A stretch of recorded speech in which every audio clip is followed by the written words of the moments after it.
Good Good morning. morning, sir. And morning, good morning. Okay, now we'll be doing your where are your transversely framed DB tank placed, where your plate flows are there, where are the bracket flows that we'll be discussing about.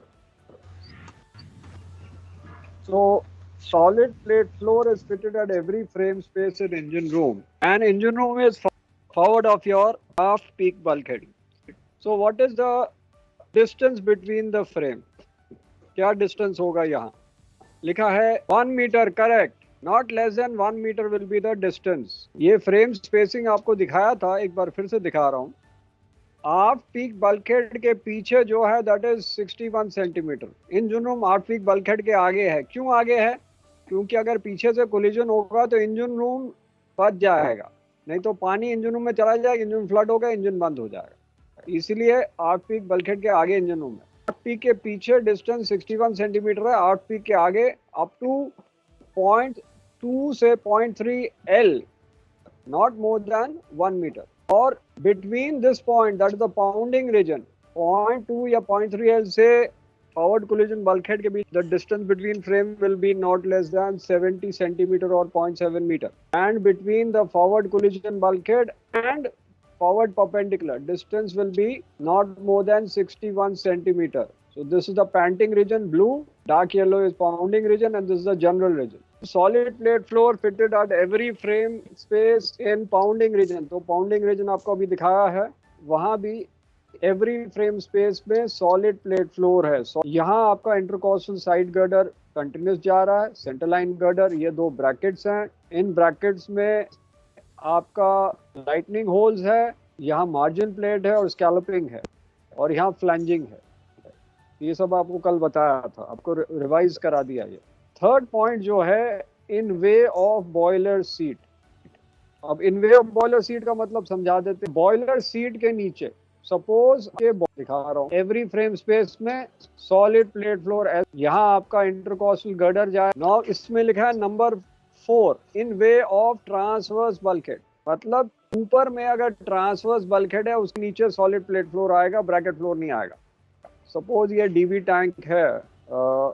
आपका dB tank है suppose ये dB tank है suppose ये transverse bulkhead आया transverse bulkhead ऊपर है कि आपका ये ट्रांसवर्स बल्कहेड है इसके नीचे ये सॉलिड प्लेट फ्लोर आ रहा है तो यहाँ आपका इन वे ऑफ मतलब ठीक है ये सब ब्रैकेट फ्लोर वेट में अब आया in way of toes of brackets ये जो बेसिकली अगर आपका ये बल्कहेड है फॉरवर्ड कोलिजन बल्कहेड तो इसके नीचे ब्रैकेट लगे होते हैं यहाँ आपके लॉन्जिट्यूडनल जाते हैं ठीक है तो जब लॉन्जिट्यूडनल बल्कहेड आ रहे हैं तो ये लॉन्जिट्यूडनल लग रहा है कोलिजन बल्कहेड के आगे जाएगा नहीं तो यहाँ ब्रैकेट लगेंगे स्ट्रेंथनिंग करने के लिए तो जहाँ स्ट्रेंथनिंग करना है आपकी पैर की नोक आपकी जूते की नोक पता है सपोज आपका जो पैर होता है वो चोंच लिया कम अब क्या है कि यहाँ स्टिफनर लगे हैं तो स्टिफनर को सपोर्ट करने के लिए क्योंकि लॉन्जिट्यूडनल नहीं है ये एक्चुअली डायग्राम में लॉन्जिट्यूडनल नहीं होगा मैं फिर से बना देता हूँ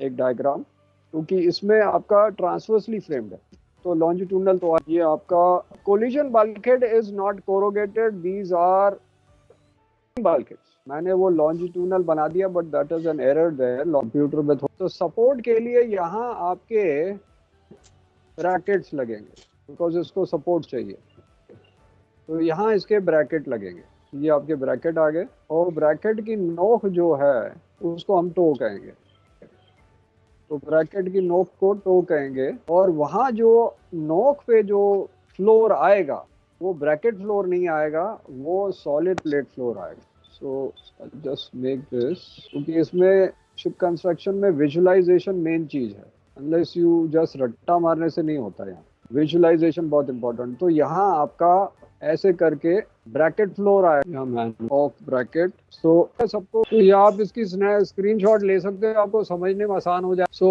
ठीक है अब इसका आप ले सकते हो स्क्रीनशॉट हेडिंग भी दे दिया है take a screenshot then we'll continue क्योंकि लोगों को यही चीज समझ नहीं आती बाकी सब समझ आ जाता है यहाँ प्रॉब्लम आ जाती है सॉलिड प्लेट बॉटम प्लेटिंग रहेगी हाँ ये डीबी के देखो ये सारा डीबी के अंदर जा रहा है डीबी के नीचे के डीबी के अंदर की बात कर रहे हैं we talking inside the DB tank DB के अभी Yes. हमने ऊपर का प्लेटिंग दिखाया नहीं है, इसके ऊपर प्लेटिंग लगेगी, इसके ऊपर आपका टैंक टॉप लगेगा, वो भी दिखाया तो ना, वो दिखाएंगे तो फिर इसके अंदर कैसे दिखाएंगे? हाँ सर।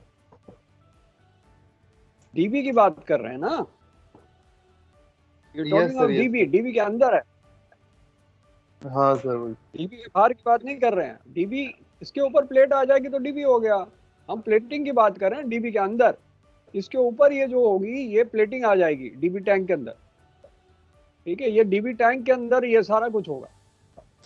टोज ऑफ ब्रैकेट भी डीबी टैंक के अंदर है, बाहर नहीं है, ठीक है। इसके ऊपर जो प्लेटिंग आएगी, अब इसके ऊपर एक प्लेटिंग आएगी, वो टैंक टॉप आ जाएगा इसको।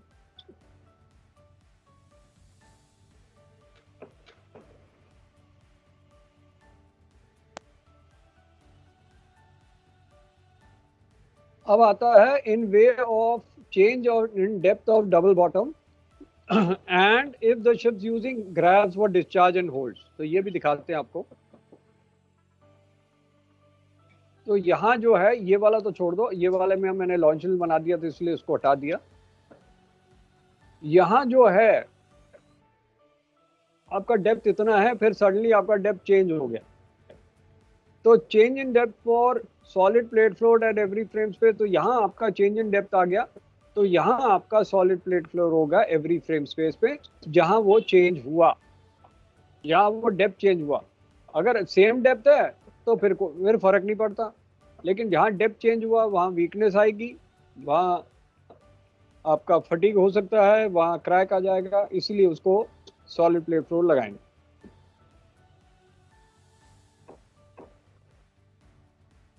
जो आखिरी पॉइंट था जहां हम बल्क कैरियर्स में ग्रैब यूज करते हैं फॉर डिस्चार्जिंग, तो grabs are hitting the tank top, tank top पे हिट करते हैं, अगर उसके नीचे ब्रैकेट फ्लोर होगी तो क्या होगा, वो दब जाएगा।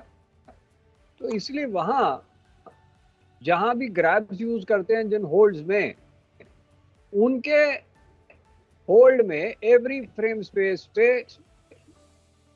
सॉलिड प्लेट फ्लोर लगाया जाएगा जहां ट्रांसवर्सली फ्रेम्ड डीबी में। ये दोनों पॉइंट समझ आए कि नहीं आए?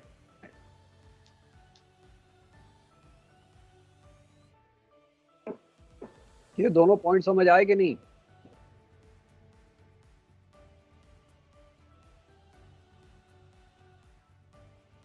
ये पॉइंट ये है in way of change in depth of DB and if the ships using grabs for discharge then in holds में every frame space पे आपका solid plate flow लगाया जाएगा।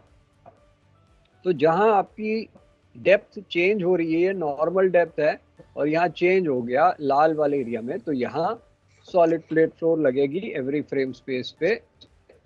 Wherever you are using grabs, जैसे ये पकड़ होती है बल्क कैरियर में होती है, टैंकर वालों को पता ही नहीं होगा ये क्या है, ये हाइड्रोलिक से चलती है और क्रेन ऑपरेटर इसको ओपन और क्लोज कर सकता है।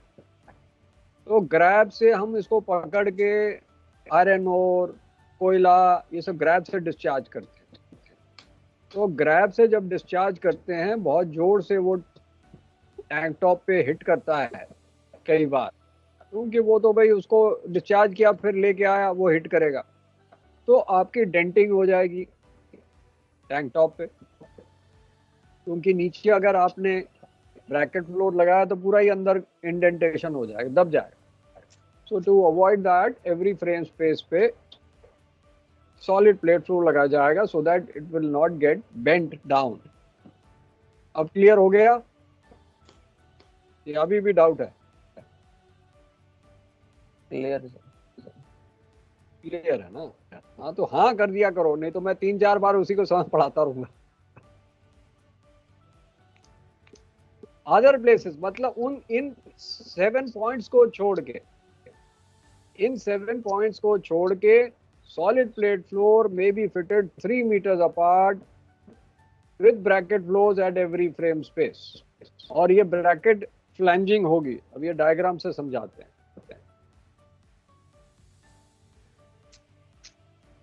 मतलब अब बाकी जगह वो 7 पॉइंट छोड़ के बाकी जगह, ये सॉलिड प्लेट फ्लोर है, ये 2 सॉलिड प्लेट फ्लोर है, इनके बीच का गैप 3 मीटर होगा और इनके बीच में bracket floor will be placed और ब्रैकेट फ्लोर में फ्लैंजिंग होगी। फ्लैंजिंग क्या होती है वो अभी समझाते हैं आपको।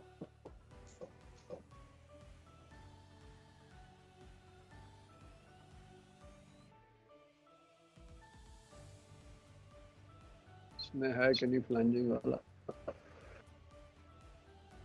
ये ऐसे मोड़ा जाएगा, जो ब्रैकेट फ्लोर लगेंगे उनमें फ्लैंजिंग होगी, यहाँ मोड़ा जाएगा 90 डिग्री। इस प्लेट को मोड़ दे रहे हैं, इसमें वेल्ड नहीं कर रहे हैं, यो टर्निंग इट 90 डिग्रीज। सो ये एक पिलर टाइप का सपोर्ट हो जाएगा टैंक टॉप के लिए। सो ये पिलर हो जाएगा। दूसरा, ब्रैकेट फ्लोर से अगर आप पास करोगे, अगर एज आ गया तो आप कट जाओगे, तो उसको एज को घुमा दिया, फिर आप शार्प एज नहीं आएगा। तो एक तो हो गया वो शार्प एज नहीं आएगा, दूसरा टैंक टॉप प्लेटिंग को सपोर्ट करेगा। ये ब्रैकेट फ्लोर में फ्लैंजिंग की जाएगी ब्रैकेट के एंड में। ये फ्लैंजिंग नहीं है, ये तो स्टिफनर है, इसको कहते हैं फ्लैंजिंग ब्रैकेट के एज पे। अब क्लियर है ये फ्लैंजिंग क्या होता है? मोड़ना, प्लेट को मोड़ दिया 90 डिग्रीज पे मोड़ दिया, इसको फ्लैंजिंग कहते हैं। सर मोड़ कहीं पे मोड़ दिया जाता है, कहीं पे वेल्डिंग किया जाता है। सर मोड़ना स्ट्रांग होता है, वेल्डिंग नहीं, स्ट्रांग होता है? बेटा वेल्डिंग टूट जाएगी। Okay sir. वेल्डिंग अगर करेंगे वो तो टूट जाएगी, मोड़ोगे तो नहीं टूटेगा ना।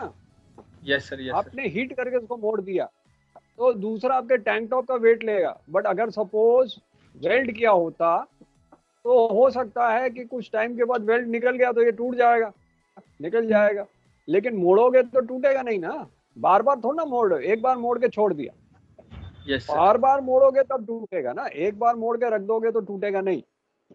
लेकिन आप इसको खींचोगे तानोगे तो टूट जाएगा। तो आपने सिर्फ हीट करके मोड़ दिया, उसको स्ट्रेंथनिंग रहा, वेल्ड करोगे तो टूट जाएगा। इसलिए उसको मोड़ा जाता है हीट करके, और इस मोड़ने को कहते हैं फ्लैंजिंग। ठीक है, यस सर। आगे करते हैं। ये सब आपको समझना पड़ेगा, क्योंकि आप लोग याद करते हो फिर भूल जाते हो। समझ लोगे तो फिर आपको याद करने की जरूरत ही नहीं पड़ेगी। अब क्या है कि जो बीच में हमने एंगल स्ट्रट लगाए उसको हम वर्टिकल एंगल स्ट्रट भी कहते हैं। May be fitted in the bracket floor to reduce the span of frame which should not exceed 2.5 metres. इसको मैं बताता हूँ क्या है स्पैन ऑफ फ्रेम, क्या है।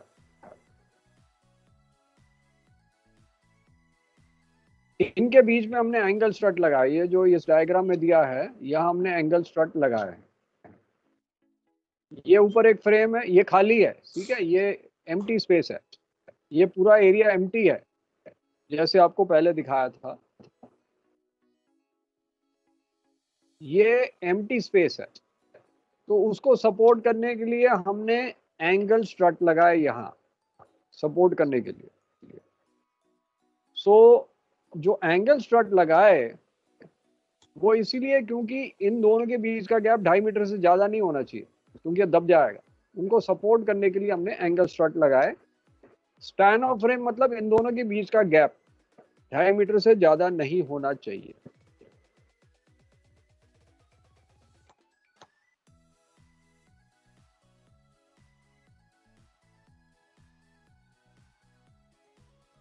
अब हम आते हैं सॉलिड प्लेट फ्लोर पे। ब्रैकेट फ्लोर हो गया। सॉलिड प्लेट फ्लोर में वर्टिकल स्टिफनर्स और welded flats are to be fitted to solid plate floor and further strengthened if they want to form watertight or oil-tight boundaries. इसका मतलब हम solid plate floor में आते हैं। सॉलिड प्लेट फ्लोर में यहाँ स्टिफनर लगाए जाएंगे। स्टिफनर कैसे होंगे वो आपको इस डायग्राम से दिखा देते हैं। यहाँ इसके पीछे जैसे ये आपके इंटरकॉस्टल गर्डर के ऊपर ये स्टिफनर लगे हैं, वैसे यहाँ इसके पीछे भी स्टिफनर लगेंगे। सॉलिड प्लेट फ्लोर के पीछे डॉटेड लाइन जहां हम देख रहे थे डायग्राम में, वो स्टिफनर है इस टाइप का। ये जो स्टिफनर बना हुआ है ना, ये इसके पीछे भी रहेगा। तो ये जो हम इसको, क्योंकि ये स्टिफनर उस तरफ है, इस तरफ नहीं है, हमारे फेस तरफ नहीं है, it is behind it, so that's why we are showing dotted lines. So these are flat bar stiffeners. इसको मजबूती देने के लिए आपको फिर से समझाता हूँ क्या है डायग्राम से, स्टिफनर क्या होता है। जैसे ये प्लेट के ऊपर स्टिफनर लगा है ना, ये प्लेट लगी है, तो वैसे ही इनके ऊपर भी स्टिफनर लगे होंगे। यहाँ ऐसे डंडी, ये जो डंडी इनके पीछे भी लगी होगी, ये जो डंडी लगी है ये स्टिफनर है, उसको सपोर्ट कर रहा है सॉलिड प्लेट, क्योंकि इसके ऊपर स्ट्रेस आ रहा है, उसको सपोर्ट कर रहा है। अब आते हैं जो इंटरकॉस्टल गर्डर है, जो हमने वीडियो में देखा था इंटरकॉस्टल गर्डर, उनके बीच का डिस्टेंस कितना होगा वो अब करा। One intercostal side girder is to be provided on port and starboard side, 10 meters but not greater than 20 meters. एक center girder आएगा, one port girder आएगा, one starboard girder आएगा। अगर ship का breadth is more than 20 meters, two side girders or intercostal side girders will be fitted on port side and two on the starboard side. Your breadth is more than 20 meters. और जहां bracket floor है वहां आपका flat stiffener लगेगा, to side girder, इसका भी diagram दिखाते हैं। और एडिशनल गर्डर लगेंगे इंजन रूम एरिया और पाउंडिंग रीजन्स में, वो भी आपको बताएंगे। तो पहले ब्रैकेट फ्लोर दिखाएं। सो ब्रैकेट फ्लोर में यहाँ जहां आपका फ्रेम लगा हुआ है, because this is your bracket floor, ये इंटरकॉस्टल साइड गर्डर है, जहां से पास करेगा यहाँ एक स्टिफनर लगाएंगे, फ्लैट बार स्टिफनर, इसकी बात कर। तो यहाँ फ्लैट बार स्टिफनर लगेगा। और आपके जहां आपका पाउंडिंग रीजन है और इंजन रूम में हाफ हाइट गर्डर लगेंगे। अब ये जरा हाफ हाइट गर्डर क्या है वो आपको दिखाते हैं। तो ट्रांसवर्स फ्रेमिंग में हाफ हाइट गर्डर लगेंगे। तो ये देखें कहाँ गया आपका हाफ हाइट गर्डर। ये अगर आपका नॉर्मल गर्डर है, ये आपकी सॉलिड प्लेट फ्लोर जा रही है, ये आपका येलो वाला इंटरकॉस्टल गर्डर, ये इंटरकॉस्टल गर्डर, इनके बीच में ऑरेंज वाला जो है ये आधी हाइट का गर्डर, इसकी आधी हाइट का है। So that will be in the pounding region and in the engine room, ये वाले ऑरेंज वाले आधी हाइट के, but that will be only in transversely frame DB, longitudinal में ये नहीं लगेगा। तो सर मतलब ऊपर से स्ट्रेस नहीं आएगा उस पे, जो नीचे का स्ट्रेस है बस वो उसी को झेलेगा। हाँ, आप समझ आ गया। पाउंडिंग में क्या है, नीचे से फटका मारता है, तो नीचे के स्ट्रेस को रोकने के लिए ऊपर के लिए नहीं दे रहे हैं, वो नीचे के लिए दे रहे हैं कि बॉटम से जो पाउंडिंग में नीचे से आपको लगता है डीबी में, उसके लिए आपने एडिशनल गर्डर लगा दिया। तो ये लॉन्जिट्यूडनल नहीं है, लॉन्जिट्यूडनल से बड़ा है, तो लॉन्जिट्यूडनल हाइट छोटी होती है, गर्डर की हाइट बड़ी है। आधा गर्डर सपोज ये 3 मीटर हाइट है, तो 1.5 मीटर हाइट का सपोज ये गर्डर लगा। लॉन्जिट्यूडनल तो हार्डली 20 सेंटीमीटर 30 सेंटीमीटर होगा, ये बड़ा होगा, तो उसमें ज्यादा स्टील ना यूज हो, आधा हाइट का गर्डर लगा दिया उसी एरिया में। कंटिन्यूस फॉरवर्ड टू ऑफ नहीं लगाएंगे, पाउंडिंग रीजन में ही लगा रहे हैं और इंजन रूम में लगाएंगे। ये क्लियर है? Yes sir. बाकी गर्डर के साथ सर ये प्रोवाइड करवाना पड़ेगा, मतलब पाउंडिंग रीजन एरिया में? नहीं, पाउंडिंग रीजन में जो है 2 गर्डर के बीच में लगेगा ना, ये 2 गर्डर के बीच में लगेगा।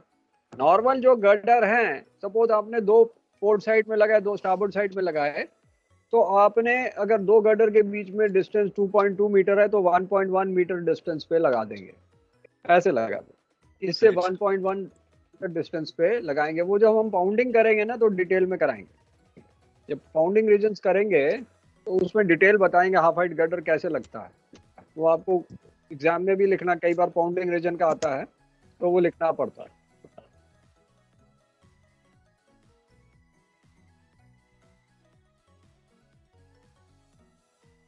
अब हम आते हैं लॉन्जिट्यूडनली फ्रेम डीवी में।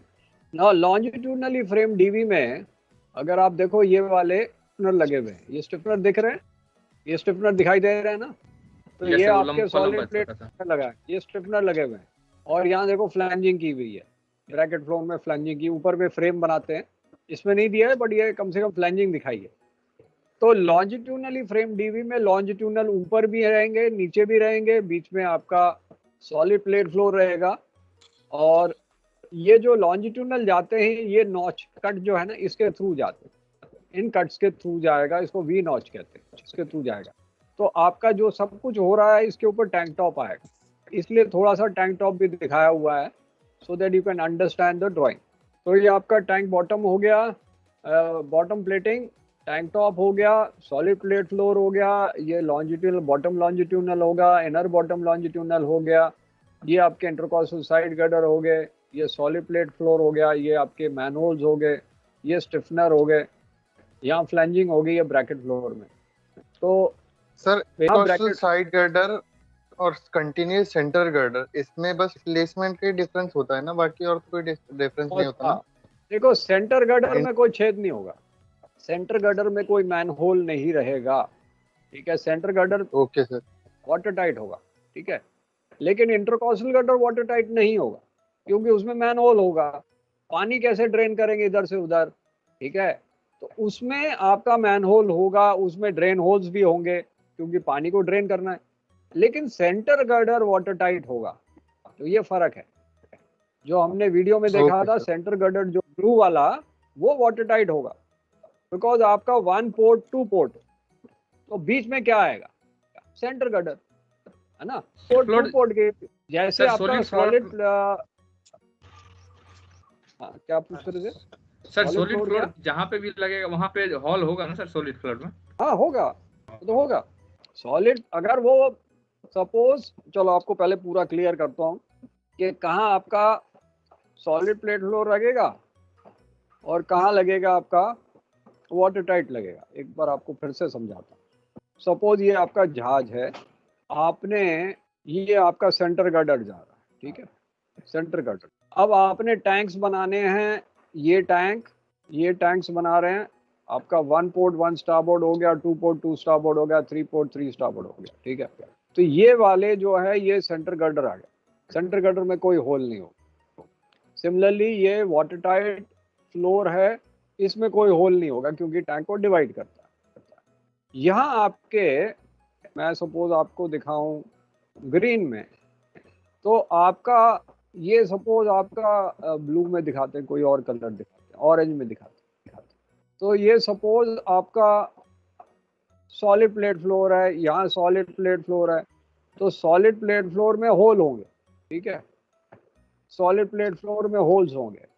ब्रैकेट फ्लोर सपोज मैंने दिखा दिया आपको अलग कलर से, कलर क्या दिखाएं, नीला दिखा दे, तो इनके बीच में ब्रैकेट फ्लोर लग गया। अब इन दोनों के बीच का डिस्टेंस होगा 3 मीटर, 3 मीटर से ज़्यादा नहीं होगा। हम बात कर रहे हैं ट्रांसवर्सली फ्रेम में, अभी लॉन्जिट्यूडनल बनाया नहीं। यहाँ भी आपका ब्रैकेट फ्लोर लग गया, यहाँ ब्रैकेट फ्लोर लगा, यहाँ भी ब्रैकेट फ्लोर लग गया, सिमिलरली यहाँ लगा। और अब आपका जो इंटरकॉस्टल गर्डर आएगा वो ऐसे आएगा, ये इंटरकॉस्टल गर्डर आ गया येलो वाला, ये इंटरकॉस्टल गर्डर आ गया, यहाँ इंटरकॉस्टल गर्डर आ गया, और यहाँ इंटरकॉस्टल गर्डर आ गया। सपोज ये पाउंडिंग रीजन है, तो पाउंडिंग रीजन में हाफ हाइट गर्डर आपके इसके बीच में आएंगे, दोनों के बीच में आ जाएंगे हाफ हाइट गर्डर। यहाँ आपका इन दोनों के बीच में हाफ हाइट गर्डर आ जाएगा, ठीक है, इस दोनों के बीच में हाफ हाइट गर्डर आ जाएगा, तो ये एडिशनल हो जाएगा पाउंडिंग रीजन का। और यहाँ आपके जो गर्डर, इसमें होल होंगे। हाफ हाइट गर्डर में होल की जरूरत ही नहीं है, क्योंकि आधी हाइट का तो उसके ऊपर से निकल सकते हो, आधी हाइट का होगा ना, 1.5 मीटर का, तो उसके ऊपर से निकल सकते हो, या उधर भी बना दिया होगा होल अंदर से निकलने के लिए, छोटा होल होगा। तो ये नीचे प्रेशर के लिए दिया गया ना सर, हाफ हाइट? ये वाला तो पाउंडिंग रीजन के लिए ना, बाकी जगह हाफ हाइट गर्डर नहीं होंगे। तो ये पाउंडिंग रीजन वाला है, इसलिए ये हाफ हाइट गर्डर होगा, ठीक है। आगे क्लियर? Yes sir. ठीक है, फिर अभी ब्रेक लेते हैं और फिर आगे कराएंगे इसके आगे। इसलिए मैं बहुत आराम से करा रहा हूँ सर, वो आपको नोट्स एकदम नहीं आए थे कल, नोट्स नहीं आए थे देखो बहुत बिजी चल रहे हैं, नहीं आया नहीं है, कोई बात नहीं, आएंगे, क्योंकि मेरे को अभी पेपर्स आ गए करेक्शन करने के लिए आएंगे। तो कल भी काफ़ी बिजी था, आज भी हो सकता मैं बिजी हूँ, क्योंकि आज भी पेपर आएंगे फेज़ 1 के, फिर फेज़ 2 के कल आएंगे। तो देखता हूँ टाइम मिलता है तो भेजता हूँ नोट्स, ठीक है, टाइम निकाल के नोट्स Okay. भेज। ओके जी। Okay sir, thank you. Thank you sir.